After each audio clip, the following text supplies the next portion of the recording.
Welcome to a short tutorial how to set up dashDB local with the integrated Apache Spark environment to run analytics on your data warehouse data. This integrated Spark environment opens a whole range of new options for creating, deploying and hosting analytic applications with your data warehouse. We review these in other videos of this tutorial series. Now I'm going to show you how to prepare dashDB with Apache Spark. Before you create and start the dashDB local container, set up this little configuration file with the variable spark memshare to tell dashDB how much memory should Spark take versus the database. We recommend to start with a default of 20%. You can now set up and start the dashDB local container as documented for dashDB local. In this little demonstration here, you see I'm pulling from an internal repository. You will eventually pull from the official Docker Hub repository as documented. Docker will now pull all the required layers of the Docker image for dashDB local.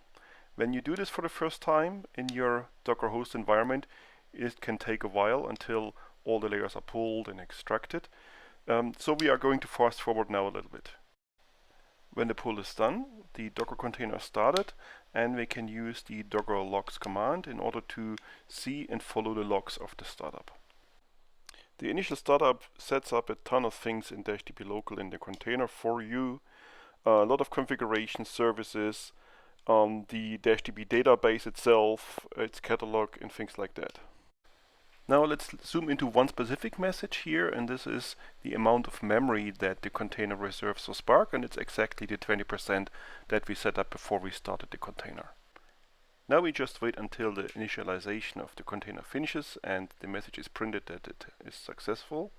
And then we will find here a URL that we can just take and paste into the browser, where we will find the dashDB web console interface, where we can log on with the Blue admin user. The password of this user has been printed also as part of the initialization messages output for the first time. The web UI, once you logged on, is pretty much the same that you know from dashDB in the cloud. You will find a few new options now, like for instance here this Spark landing page with the most important options for you to get started. And you can also go to the monitoring part for monitoring workloads, where you will find a specific section for monitoring the Spark applications running in dashDB.